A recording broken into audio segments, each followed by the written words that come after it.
Bismillahirrahmanirrahim. Assalamualaikum warahmatullahi wabarakatuh. Innal hamdalillah nahmaduhu wa nasta'inuhu wa nastaghfiruh wa na'udzu billahi ta'ala min shururi anfusina wa sayyiati a'malina. May yahdihillahu fala mudilla lahu wa may yudlil fala hadiya lahu.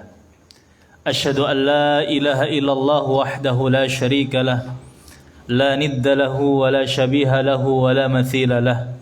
Wa asyhadu anna Muhammadan abduhu wa rasuluh wa safiyuhu wa khaliluh, ballagha ar-risalah wa adda al-amanah wa nasaha al-ummah wa jahada fillahi haqqa jihadihi hatta atahu al-yaqin.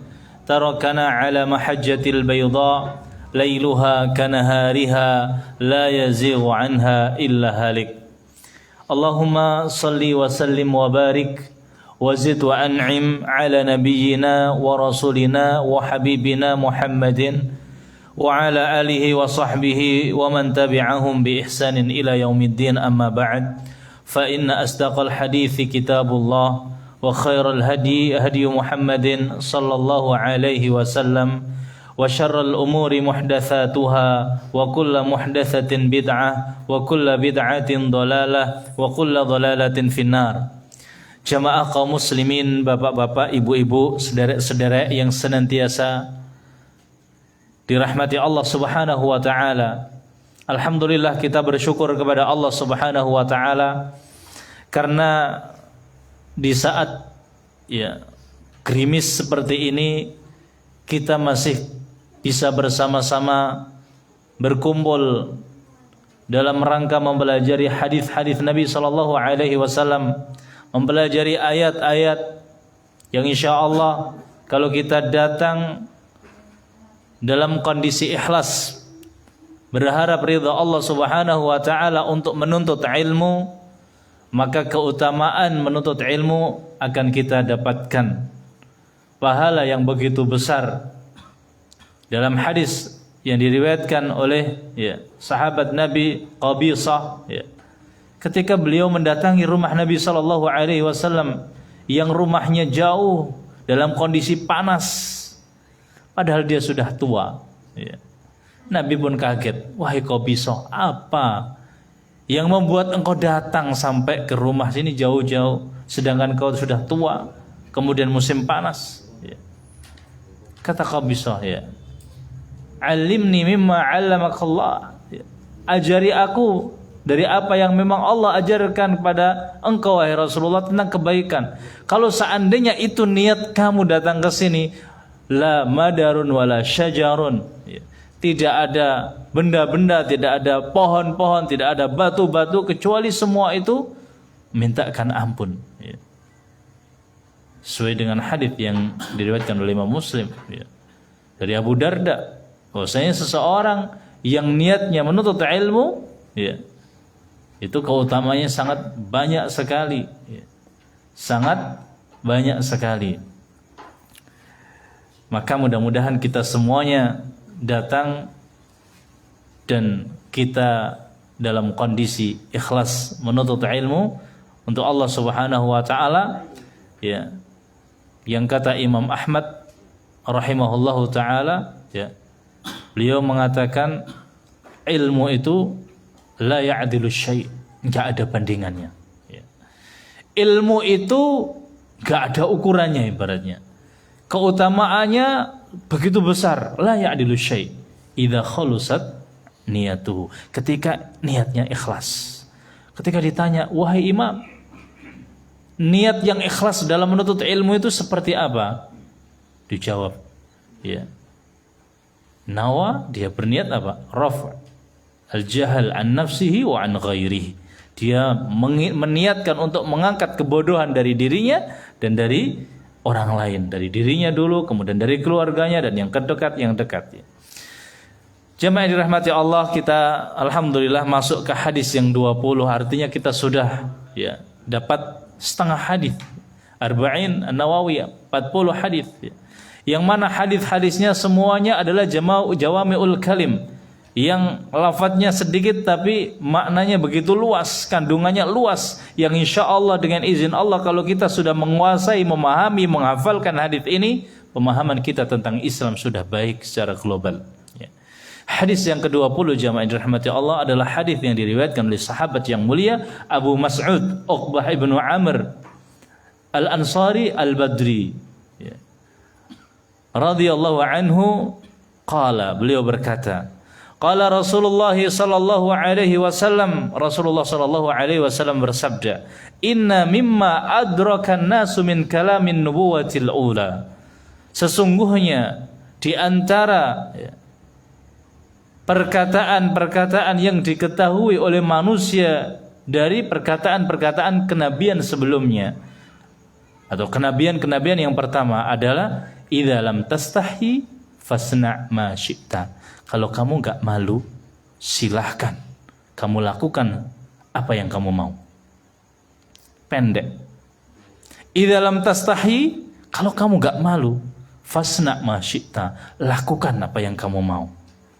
Hadis diriwayatkan oleh Imam Bukhari dari sahabat yang mulia Uqbah ibnu Amr Al-Ansari Al-Badri, seorang sahabat yang mana sahabat ini termasuk sahabat yang mulia, sahabat yang pernah diangkat menjadi gubernur di Kufah, sahabat yang dijuluki Al-Badri bukan karena ikut perang Badar, tapi beliau pindah ke kota Badar yang jaraknya sekitar 100 km dari Madinah Al-Munawwarah. Beliau wafat pada tahun 41 Hijriah. Meriwayatkan satu hadis yang pendek tapi Masya Allah layak untuk dimasukkan ke dalam hadis Arba'in An-Nawawiyah. Idza lam tastahi fasna' ma syi'ta. Inna mimma adrakan nas, sesungguhnya di antara ilmu atau sesuatu yang diketahui oleh manusia dari perkataan nabi-nabi sebelumnya adalah jika kamu tidak malu, maka lakukan sesuka kamu. Kalau kamu enggak malu, lakukan sesuka kamu. Hadis ini hadis yang menyebutkan atau menjelaskan tentang perkataan atau ajaran nabi-nabi sebelum Nabi SAW, dan pelajaran atau syariatnya Nabi yang diajarkan itu kebanyakan sama, karena al-anbiya abna'ul ulad. Al-anbiya, para nabi itu abna'ul ulad, anak-anak yang bapaknya sama tapi ibunya beda. Ibaratnya kalau bapaknya sama itu aslinya ya ajarannya sama, yang diperintahkan itu tauhid begini dan begitu. Adapun ibunya berbeda, itu mungkin dalam penerapan syariat mungkin sedikit-sedikit ada yang berbeda. Tapi yang diajarkan tentang tauhid, tentang akhlak kebanyakan sama. Kebanyakan sama. Dan di antara wasiat-wasiat para nabi sebelum Nabi Muhammad SAW, tidak hanya nabi kita, nasihatnya Nabi Ibrahim, nasihatnya Nabi Adam, kemudian Nabi Nuh, kemudian nabi yang lain-lainnya adalah perkataan tentang malu, perangai malu. Ini nasihat yang sangat berharga, yang tidak dihapuskan di dalam Islam. Ajaran-ajaran yang terdahulu mungkin kita sudah nggak tahu ajarannya Nabi Ibrahim, kecuali yang diajarkan dalam Al-Quran. Kita tidak tahu ajarannya Nabi Nuh, kecuali yang disampaikan dalam Al-Quran atau disampaikan Nabi. Tapi ini tentang masalah malu semuanya tahu. Ini termasuk ajaran semuanya Nabi. Dan membahas tentang masalah malu itu Masya Allah topik yang saat ini itu sangat penting. Bagaimana tidak penting, semua Nabi membahas tentang masalah ini. Dan terlalu banyak dalil untuk menjelaskan tentang pentingnya malu. Apalagi jamaah yang dirahmati Allah, kita sekarang ini hidup di zaman yang tidak tahu malu. Zaman internet. Yang dulu belum ada internet, mungkin ada kamera foto-foto biasa. Tapi sekarang subhanallah, ada internet, semuanya punya HP. Foto itu berapa kali jepret? Mungkin 25 kali jepret. Dipilih yang paling bagus, yang paling cantik, yang paling ganteng. Setelah ada yang paling ganteng dari 25 itu masih diedit lagi, tambahi putih, tambahi begini. Setelah itu perlu dipost di Facebook. Cuman untuk apa? Supaya dapat like, supaya dikomentarin. Belum lagi zaman saat ini, Masya Allah, berapa banyak ibu-ibu, perempuan-perempuan yang gak punya malu gara-gara apa? Aplikasi TikTok. Yang tadinya malu joget, sekarang itu kemudian menontorkan kejogetannya. Maka pembahasan tentang hadis ini sangat penting. Di saat para koruptor, mereka berkorupsi gak malu. Ketika korupsi gak malu, ketika ketangkap korupsi, dia juga gak malu, malah melambaikan tangan dan senyumnya. Korupsi nggak malu, bahkan berzina mereka videokan, setelah itu kemudian disebarkan. Bahkan beberapa minggu yang lalu viral seorang perempuan yang buka aurat di bandara dan alhamdulillah sudah ketangkap. Subhanallah, tidak punya malu. Itu pada zaman kita ini sekarang ini, yang sangat penting. Jadi pembahasan masalah malu itu semuanya penting, semuanya butuh, ya. Supaya kita ingat bahwasanya malu itu ternyata ajaran Nabi sejak zaman dulu, ya. Malu ini adalah ajaran Nabi sejak zaman dulu. Ada orang begini sekarang di kamera, di apapun semua di kamera, subhanallah, ya. Bahkan jemaah yang dirahmati Allah, yang seharusnya memiliki punya sifat malu itu yang paling besar itu adalah perempuan, ya. Tapi pada saat ini yang lebih banyak malu itu malah laki-laki. Perempuan yang memang harusnya dihiasi dengan sifat malu yang memang Allah Subhanahu wa taala, ya, berikan, itu kadang saat zaman ini tuh Masya Allah mereka nggak punya malu, lebih pengen tampil, komentar sana sini, ya, kemudian menolak begini-begini. Maka ya, sekali lagi membahas tentang sifat malu ini bukan pembahasan yang sepele, ya, akan tetapi ini pembahasan yang sangat penting dan besar yang kita butuhkan semuanya. Di saat perangai malu ini mulai kemudian hilang. Banyak orang yang, ya, tidak punya malu, bukan kemudian tidak tahu malu. Kalau tidak tahu malu, ya, mungkin bisa diberi tahu. Tapi kalau sudah tidak punya malu, ya, bagaimana kadang-kadang susah untuk memberinya, ya. Maka di antara hadis yang disebutkan oleh Nabi SAW tentang keutamaan malu, Nabi SAW bersabda, al-haya'u syu'batun minal iman. Malu itu adalah bagian dari keimanan. Artinya kalau dia punya iman, ya dia harus malu. Semakin besar, semakin ya banyak sifat malunya, maka juga menunjukkan kalau dia itu memiliki iman yang besar, ya. Tapi semakin sedikit rasa malunya, maka semakin tipis imannya. Bahkan Nabi SAW bersabda, al-haya'u wal imanu qurina jami'an. Malu dan juga iman itu digandengkan bersama-sama. Idza rufi'a ba'daha rufi'al akhar. Kalau diangkat salah satu di antara sifat malu dan iman, maka satunya juga akan terangkat. Senantiasa bergandengan, ya. Bayangkan jamaah yang dirahmati Allah, betapa terkaitnya perangai atau sifat malu dengan keimanan. Bahkan dalam satu riwayat Umar bin Khattab radhiyallahu anhu mengatakan, man qalla haya'uhu qalla wara'uhu, wa man qalla wara'uhu, ya, mata qalbuhu. Barang siapa yang sedikit malunya, maka akan sedikit wara'nya. Barang siapa yang sedikit wara'nya, maka bisa mati hatinya, ya. Wara', ya, artinya menjaga. Siapa yang sedikit malunya, ya akan sedikit wara'nya. Kalau sudah sedikit wara'nya, mati hatinya. Kenapa beliau mengatakan seperti ini? Karena al-haya itu diambil dari kalimat al-hayat yang artinya adalah kehidupan. Al-haya, al-hayat, kehidupan, ya. Maka jamaah dirahmati Allah, hadis semua yang kita bacakan itu sangat berkaitan dengan keimanan. Antara malu dan keimanan itu sangat berkaitan. Makanya Nabi kemudian mengatakan, al-haya'u la ya'ti illa bi khair. Malu atau perangai malu itu tidak akan mendatangkan kecuali kebaikan, Dan orang yang paling malu adalah Nabi Shallallahu Alaihi Wasallam. Ya. Dalam satu riwayat, ya, Nabi Shallallahu Alaihi Wasallam itu lebih malu daripada gadis yang dipingit, perawan yang masih dipingit. Ya. Nabi memiliki malu ketika nikah bersama Zainab itu. Ya.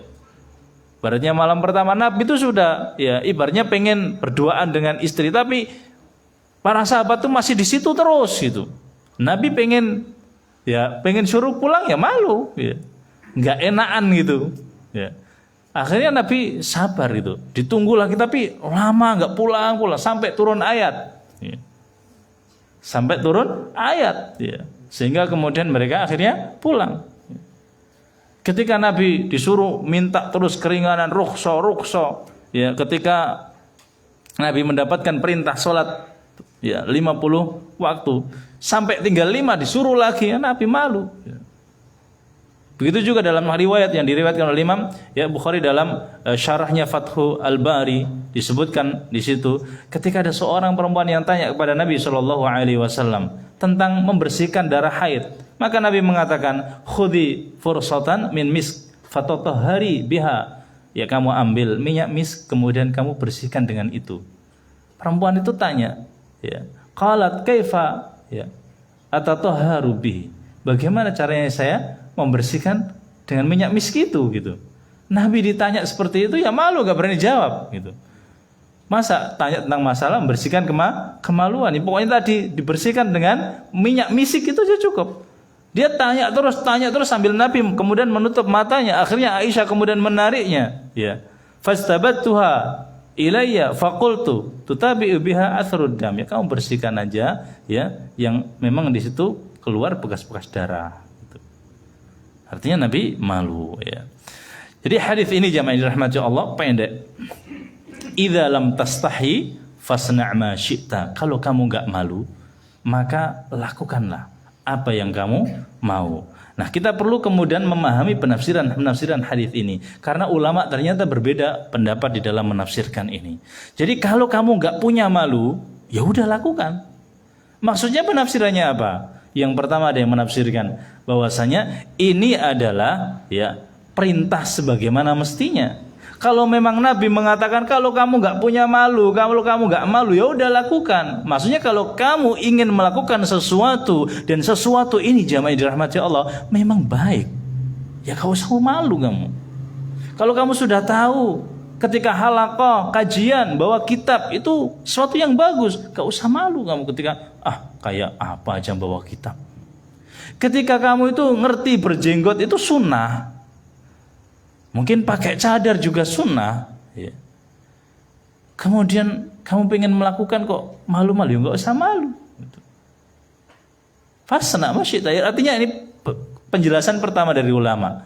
Kalau memang itu bagus, ya, perbuatan itu ya memang dipandang boleh oleh syariat, bahkan mungkin bagus, maka nggak usah kamu malu. Sedangkan di sana ada orang berbuat dosa aja nggak malu, masa kita kemudian pengen melakukan sesuatu yang baik kok kita malu, ya. Kalau ternyata memang isbal itu, ya, haram dan kemudian kita pakai celana atau sarung di atas mata kaki itu adalah sunnah, maka nggak usah malu, ya. Ketika baca Al-Quran itu bagus, ya. Maka ketika kita meskipun mungkin lagi nunggu apa baca Al-Quran nggak usah malu, masuk kayak ini orang sok-sokan, nggak usah, gitu. Sebagaimana seorang, ya, ulama mengatakan ketika engkau sholat panjang kok kemudian dibisikin setan, nanti kamu kayaknya riya itu, seakan-akan nanti dilihat, maka kata ulama tidak, panjangkan lagi sholat kamu supaya setan itu gigit jari. Tapi mantepkan niat kita bahwasanya kita tidak untuk riya. Tapi kalau ada bisikan, kamu itu nanti kayaknya nanti takut disangka riya, ya udah tambah lagi, tambah panjangkan, ibaratnya seperti itu. Ini penafsiran pertama, selama sesuatu ini adalah baik, maka jangan kamu malu. Kalau kamu tidak malu, artinya lakukanlah itu. Kalau saya dulu lihat ketika ke Saudi atau kemana, di bandara itu ya santai aja, orang baca Quran itu nggak ada yang malu gitu. Pas waktunya adzan, waktunya sholat, ya udah gelar sajadah di mana? Ya di tempat itu, karena nggak ada masjid sudah. Ya. Nggak malu mereka. Tapi kadang masya Allah, ada orang itu malu untuk kemudian masa baca Al-Quran di sini. Ya. Naik kereta api baca Al-Quran. Ya. Kadang kita dalam kondisi perjalanan jauh buka Al-Quran nggak masalah. Apalagi sekarang ada HP, di situ juga ada Al-Qurannya. Ketika menunggu sholat Jumat, ya, kadang ada yang malu untuk kemudian buka HP baca Al-Quran. Ya. Sehingga kadang-kadang saya jarang melihat tuh, kemudian di pinggir-pinggir tuh ramai baca Al-Quran. Sesuatu yang baik, ya kita tidak perlu malu. Kemudian yang kedua, jika engkau melakukan di hadapan orang banyak, ya engkau tidak malu, maka ketika sendirian pun tidak usah malu.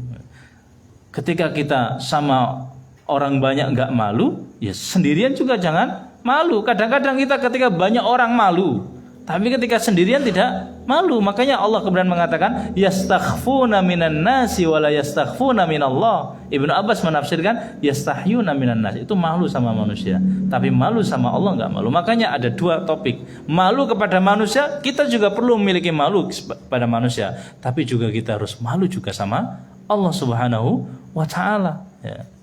Jadi tafsiran pertama, jika kamu tidak malu maka lakukanlah yang kamu mau. Itu betul-betul perintah, betul-betul bermakna perintah. Redaksinya di sini adalah maknanya memang perintah. Yang kedua, ya, penafsiran yang kedua, jika kamu tidak malu maka lakukan. Ini diartikan, ditafsirkan adalah ancaman.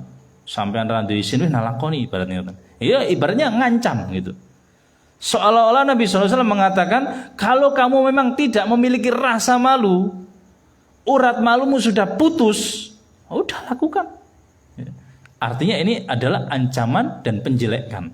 Sebagaimana firman Allah Subhanahu wa taala, ya, i'malu ma syi'tum, lakukan apa yang kamu mau, ya. Innahu bima ta'maluna basir. Sesungguhnya Allah itu Maha melihat. Ya, artinya yang kedua itu ancaman, tafsiran hadis ini, ya. Jadi ancaman, kemudian juga apa? Taubih, penjelekan, ya. Seakan-akan dijelekkan, ya. Sebagaimana Allah mengatakan dalam Al-Qur'an, fa'budu ma syi'tum min duni. Sembahlah kamu siapa saja yang kamu mau selain aku, kata Allah. Apakah ini ayat dijadikan bolehnya orang bersyirik? Ya. Ini ayat ini. Fa'budu ma syi'tum, kamu sembah apa saja terserah kamu min duni, selain aku, kata Allah. Nah, terus, oh ini tandanya boleh kita itu syirik. Enggak mungkin, berarti orang bodoh itu kalau ngomong itu. Kita itu boleh syirik. Ya, bukan, ini namanya penjelekan. Namanya ini ibaratnya ya udah menjelekkan dan mengancam. Makanya Allah mengatakan fa'budu ma syi'tum min duni. Sembahlah, ya, siapa saja yang kamu mau selain aku. Artinya enggak ada. Bahkan Allah mengatakan innallaha la yaghfiru ayyushraka bihi wa yaghfiru ma duna dzalika liman yasha. Ya. Jadi tidak dipahami kemudian perintah, tapi ini ancaman. Dipahami apa? Ancaman. Ya. Jadi redaksi yang pertama ya memang diartikan perintah. Redaksi yang kedua diartikan ini adalah penjelekan dan ini adalah ya ancaman. Redaksi yang ketiga, ya, maksud dari ucapan Nabi Shallallahu Alaihi Wasallam, kalau kamu tidak malu maka lakukanlah. Itu ditafsiri oleh ulama ini sekedar khobar. Khobar itu adalah berita, ya, pemberitaan. Ya. Maksudnya bagaimana? Ya. Maksudnya adalah ya, orang yang melakukan seperti itu tidak punya malu lagi. Ya. Artinya kalau seandainya orang ini sudah tidak punya malu, maka dia akan berbuat semaunya. Paham ini? Yang pertama, ya memang redaksinya perintah. Yang kedua, redaksinya itu jamaah dirahmati Allah adalah artinya itu penjelekan. Artinya itu adalah ya ancaman. Nah, redaksi yang ketiga yang dimaksud ya oleh hadis Nabi ini, kalau kamu nggak punya malu maka lakukan apa yang kamu mau. Artinya ini adalah bahwasanya kabar, ya. Artinya kalau orang itu sudah urat malunya putus, sudah nggak punya malu lagi, ya dia akan melakukan apapun, makan yang halal, yang haram, pokoknya melakukan apa saja yang dia mau, seperti binatang kalau sudah tidak memiliki malu lagi. Makanya jamaah dirahmati Allah Subhanahu wa taala, ya, 3 penafsiran ini saling menguatkan dan kadang dipakai oleh ulama yang pertama. Ya, pertama tafsir. Jadi inilah yang dikatakan al-khilaf rahmah, itu yang kayak gini nih, ya. Yang memang tafsirannya mencakup lebih luas dan itu kebaikan semuanya. Ya. Bisa ditafsirkan, ya, kalimat atau hadis Nabi ini, jika kamu tidak malu maka lakukan apa yang kamu mau, memang perintah. Jadi kalau memang itu bagus maka lakukanlah, enggak usah malu, ya. Bisa kemudian ditafsirkan ini adalah penjelekan, ya. Jangan kamu melakukan sesuatu yang jelek, tapi kalau kamu memang nggak punya malu, ya udah berarti kamu malu. Yang ketiga, ini kabar bahwasanya kalau orang itu sudah putus urat malunya, itu dia akan melakukan apa saja yang dia mau, seperti binatang. Jamaah yang dirahmati Allah Subhanahu wa taala. Kemudian sebelum kita melanjutkan penjelasan tentang malu, ya, maka ada baiknya kita itu mengetahui definisi malu. Yang dimaksud malu di dalam syariat kita, yang kita bahas dalam hadis ini apa sih gitu. Kalau kita membaca penjelasannya Ibnu Hajar Al-Asqalani, beliau itu mengatakan, malu itu adalah, ya, khuluqan yab'atsu sahibahu ala tarkil qabaih. Malu yang dimaksud sini adalah salah satu perangai atau akhlak yang membawa pemiliknya meninggalkan keburukan-keburukan dan juga meninggalkan at-taqsir, ya, fi haqqin di haqqin, meninggalkan atau menghindari keteledoran di dalam menunaikan hak orang-orang yang memiliki hak. Jadi yang dimaksud dengan malu yang di dalam syariat kita ini adalah satu akhlak, satu perangai yang membawa pemiliknya meninggalkan keburukan-keburukan dan menghindari keteledoran-keteledoran di dalam menunaikan hak seseorang yang memiliki hak. Ya. Jadi malu di sini bukan kemudian pokoknya kita malu tidak, tapi malu yang mendorong pemiliknya, ya, meninggalkan sesuatu yang buruk. Jadi kalau ada orang pengen jilbaban besar atau pengen cadaran kok malu, berarti itu malu bukan istilah yang kita pelajari, tapi itu mungkin malu dalam artian bahasa, ya. Ada orang kemudian pengen melihara jenggot kok malu, ya. Artinya itu bukan malu yang kita bahas ini, ya. Tapi malu yang kita bahas ini definisinya adalah khuluqan yab'atsu sahibahu, ya, ala tarki al-qabaih. Satu perangai, satu akhlak yang mendorong, membawa pemiliknya meninggalkan perbuatan-perbuatan buruk, ya. Wa tarki at-taqsir, dan menghindari keteledoran, menghindari, ya, kekurangan-kekurangan di dalam menunaikan haknya orang yang memiliki hak, baik itu haknya manusia atau haknya Allah Subhanahu wa taala, ya.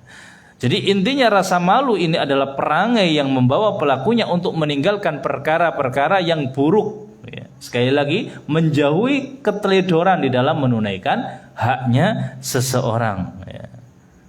Jadi kalau malu tadi itu yang baik-baik kok malu, pengen minta maaf kepada orang yang kita zalimi, malu. Berarti ini malu dalam artian bukan yang kita bahas ini, tapi malu, ya, di dalam artian bahasa, ya.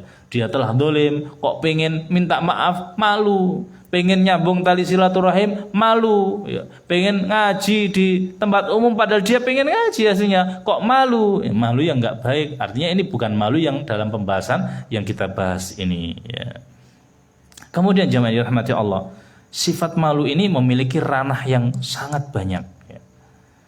Pertama kita tadi menyebutkan malu kepada publik, malu kepada masyarakat, ya. Di mana, ya, kita ini juga harus memiliki malu kepada masyarakat, ya. Tidak kemudian kita mengumbar apa yang kita inginkan, ya. Seperti yang saya sampaikan tadi, korupsi jamaah nggak ada yang malu, bahkan udah ditangkap pakai baju oranye itu masih senyum, dan itu di depan kamera, ya. sudah nggak punya malu, pungli, nggak ada yang malu, ya. Terang-terangan, joget-jogetan, diviralkan supaya jadi terkenal secara instan, bikin konten yang seperti apa saja, yang penting dia bisa terkenal, dapat duit, udah hilang. Ini malu kepada publik. Tapi kita juga harus malu kepada Allah Subhanahu wa taala. Yang mana kita pernah membahas hadisnya. Di saat Nabi sedang duduk-duduk bersama para sahabat, Nabi kemudian berkata kepada para sahabat, "Istahyu minallahi haqqal haya." Wahai sahabatku, malulah kamu kepada Allah dengan sebenar-benarnya malu. Qulna, maka sahabat mengatakan, ya, "Innala nastahyi walhamdulillah." Wahai Rasulullah, kita ini sudah malu sama Allah, alhamdulillah. Kata Nabi sallallahu alaihi wasallam, "Laisa dzalik, bukan itu malu yang saya maksud. Akan tetapi," kata Nabi, "walakin al-istihya minallahi haqqal haya." Akan tetapi malu yang semalu-malunya kepada Allah, antahfadhur ra'sa wa ma wa'a. Kamu itu bisa menjaga kepalamu dan apa yang ada di kepalamu. Kamu jaga kepala kamu, jaga mata kamu dari melihat yang haram, jaga telinga kamu dari mendengar yang haram, jaga mulut kamu dari berkata dan memakan yang haram. Apakah cukup? Kata Nabi, belum. Wal batna wa ma hawa, dan jaga perutmu dan apa yang kau masukkan ke dalam perut kamu. Minuman, jangan kau minum kecuali yang halal. Makanan, jangan kau makan kecuali yang halal. Wa antadhkural mauta wal bila, kata Nabi. Kalau itu sudah selesai, kamu juga kalau malu sama Allah, kamu jangan seakan-akan hidup selama-lamanya, tapi kamu harus malu sama Allah, ngingat kematian. Dan kamu kalau mengingat kematian, tidak sekedar kamu ingat kematian, tapi kamu ingat bahwa bekal ketika mati. Artinya tidak hanya sekedar mengingat kematian, tapi kalau mengingat kematian artinya kalau kita nanti mati, kita akan disoal. Kita akan ditanya dan kita akan kemudian digiring ke padang mahsyar. Sudah punya bekal apa belum kita? Artinya kalau kamu malu sama Allah, ya berarti kamu harus mencari bekal. Mengingat kematian. Jangan kok kemudian berangan-angan yang panjang terus. Ini tujuan saya jangka pendeknya segini, bisa memiliki ini. Tujuan jangka panjangnya begini, punya perusahaan ini atau punya ini. Terus dunia terus dan dunia. Tapi tidak mengingat akhirat. Karena Nabi mengatakan, ya, orang mukmin yang cerdas, ya, al-qayyis, ya, man dana nafsuhu wa amila ma ba'dal maut. Orang mukmin yang cerdas itu orang yang mengerti dirinya dan kemudian mengerjakan apa atau menyiapkan, ya, bekal setelah kematian, tidak hanya untuk saat ini saja, ya. Ini malu kepada Allah sebenar-benar malu. Artinya dia, ya, menjaga kepalanya dan apa yang ada di kepalanya, menjaga perutnya, mengingat kematian. Maka kata Nabi Shallallahu Alaihi Wasallam setelah itu, ya, beliau mengatakan, "Faman fa'ala dzalika faqad istahya minallahi haqqal haya." Maka barang siapa yang melakukan seperti itu, maka dia benar-benar malu kepada Allah dengan malu sebenar-benarnya. Ini malu ranahnya kepada, ya objeknya pada Allah. Tidak hanya malu kepada, ya, masyarakat atau publik saja, tapi kita juga harus malu juga kepada Allah Subhanahu wa taala, ya. Malu kepada Allah, mengingat kematian dan mempersiapkan, ya, apa yang memang menjadi bekal untuk kematian. Ya. Sudah tua, amalnya juga sedikit, kemudian, ya, ibadahnya juga sedikit, ilmunya juga masih sedikit, maka kemudian malu kepada Allah, akhirnya dia kemudian lebih rajin lagi dalam beribadah, ya. Lebih rajin lagi kepada, ya, Allah Subhanahu wa taala untuk beribadah, ya. Jadi tidak kemudian terus tenggelam di dalam dunia, ya.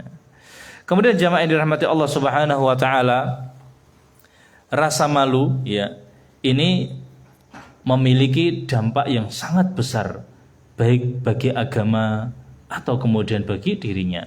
Maka suatu hari ketika Nabi Shallallahu Alaihi Wasallam sedang berjalan, melihat ada dua seorang, yang mana satunya ini, ya, sangat malunya luar biasa. Yang satunya ini, ya, melihat saudaranya begitu malu dan seakan-akan gara-gara terlalu malu, itu dia takut malunya ini membahayakan dia. Maka dia mengatakan, innaka la tastahi. Ya.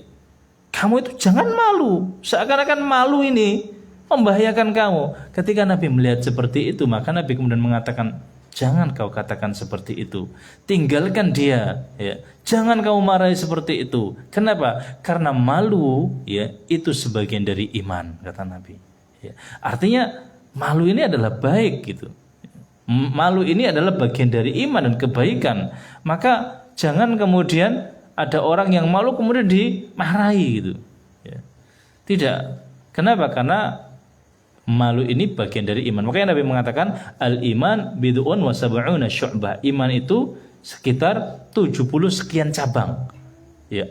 A'laha qaulu la ilaha illallah. Yang paling tinggi itu adalah kalimat la ilaha illallah. Wa adnaha imatatul adza anit thariq. Yang paling ringan, yang paling bawah itu menyingkirkan halangan, baik itu duri, baik itu apa di tengah jalan. Wal haya'u minal iman, dan malu itu bagian dari iman. Itu kata Nabi sallallahu alaihi wasallam. Makanya Nabi juga mengatakan al haya'u la ya'ti illa bi khair. Kemudian jamaah dirahmati Allah Subhanahu wa taala, ya. Jadi tapi harus dipahami ya, malu yang mana yang kita bahas ini adalah malu yang tadi yang dijelaskan oleh Ibnu Hajar adalah khuluqan yab'atsu sahibahu tarkul qaba'ih. Jadi satu perangai yang membawa pemiliknya meninggalkan yang buruk. Jadi kalau ada orang yang kemudian pengen jamaah terus malu ya. Pengen sekali lagi menyambung tali silaturahim atau mau minta maaf kok malu ya. Ini bukan malu yang kita bahas ya. Bahkan Nabi mengatakan makanal fakhsyu ya fi syai'in illa syana. Tidak ada ya kekejian atau ya kekejian, keburukan ya. Tidak ada kekejian dalam sesuatu itu kecuali pasti akan membuat jelek.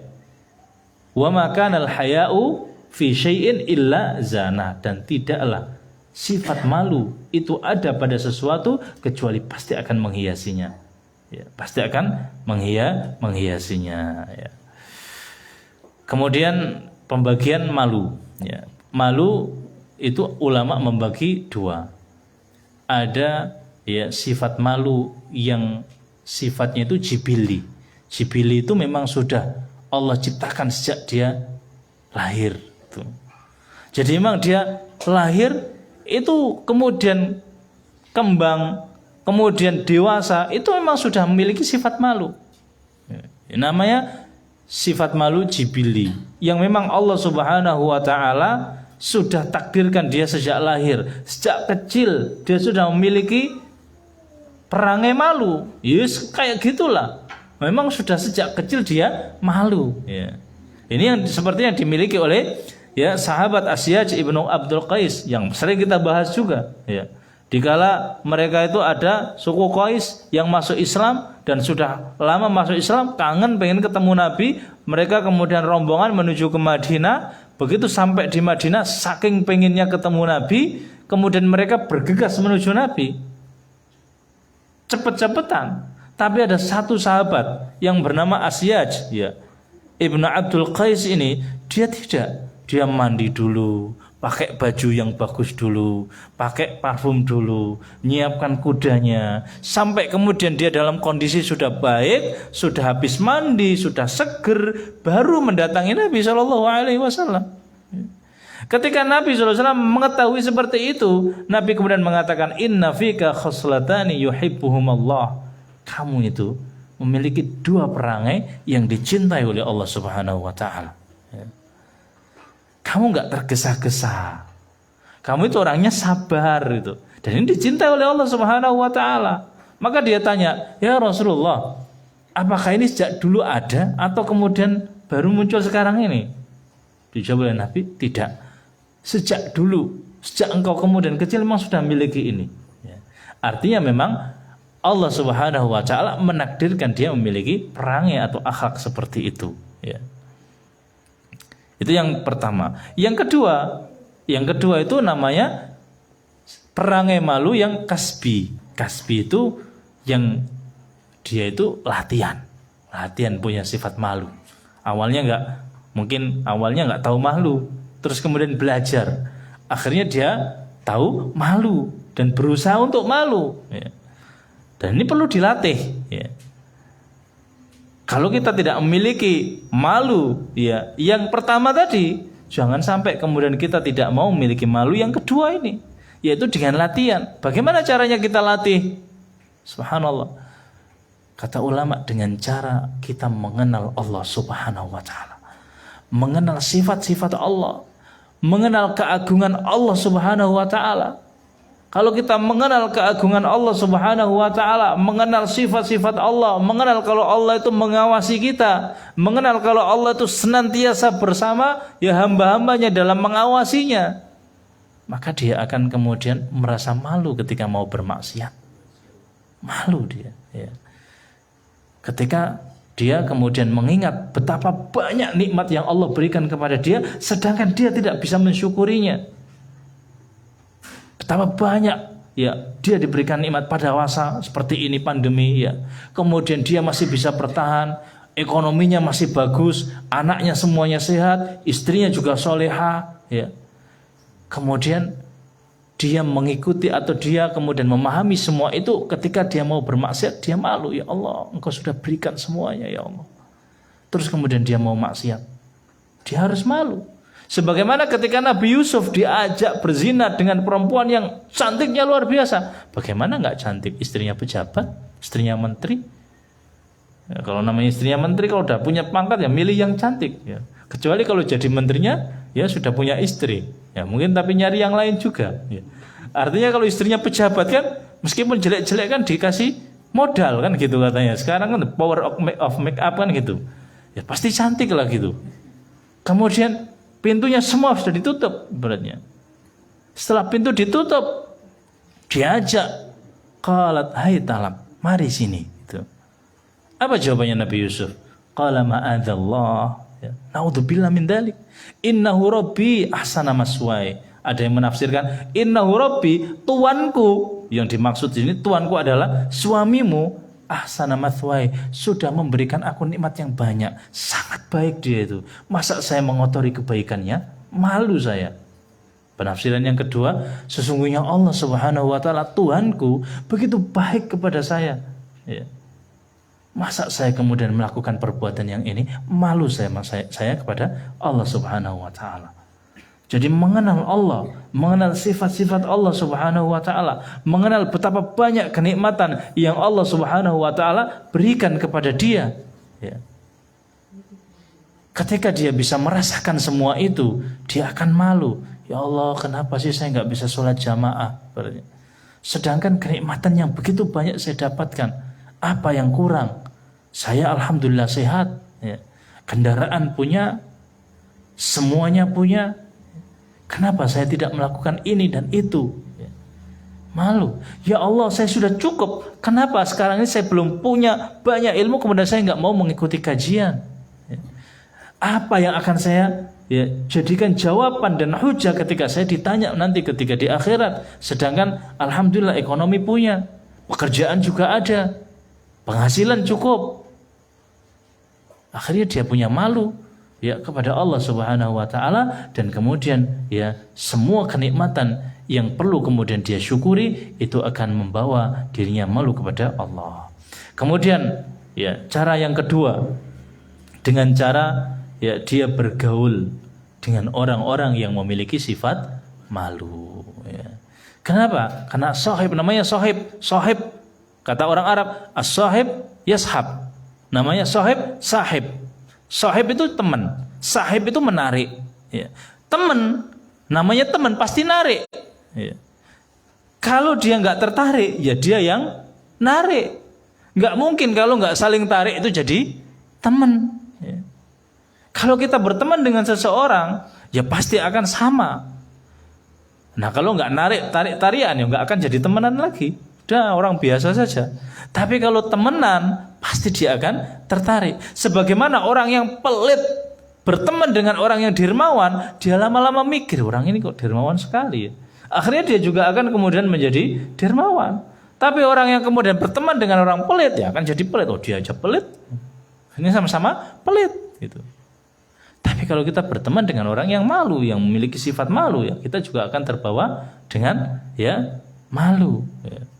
Maka jamaah yang dirahmati Allah, dua sifat ini, ya dua perangai malu ini, maksudnya perangai malu ini yang dibagi menjadi dua ini. Yang pertama adalah malu sejak bawaan, sejak lahir, dan malu dengan kasbi ini.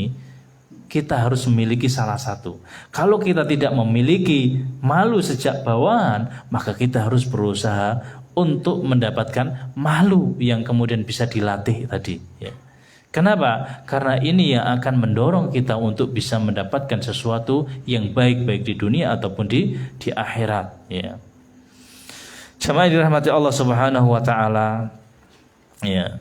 Dari penjelasan hadis yang tadi, maka ulama itu betul-betul Masya Allah menjelaskan hadis yang pendek tadi itu yang begitu panjang. Artinya kita juga sadar bahwasanya Imam Nawawi nggak salah kalau memasukkan hadis ini ke dalam Arba'in An-Nawawi yang dipilih sebagai Jawami'ul Kalim, yang hadisnya pendek tapi penjelasannya sangat panjang. Ya.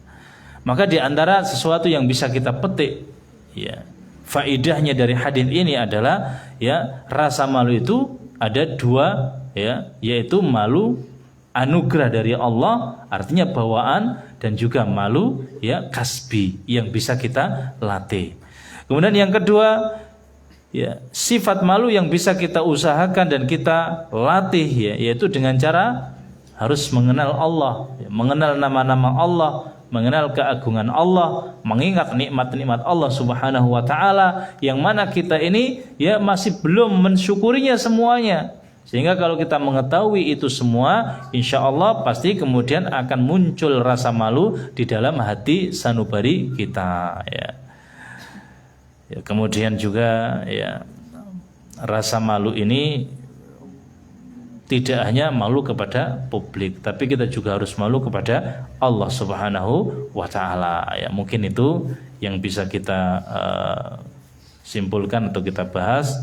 Mudah-mudahan menambah wawasan kita dan kita semuanya diberikan oleh Allah Subhanahu Wa Taala perangai malu, ya, sehingga kita kemudian bisa mendapatkan kebaikan baik itu di dunia atau di akhirat. Kita tutup dengan kafaratul majlis. Subhanakallahumma wa bihamdik asyhadu an la ilaha illa anta astaghfiruka wa atubu ilaik. Assalamualaikum warahmatullahi wabarakatuh.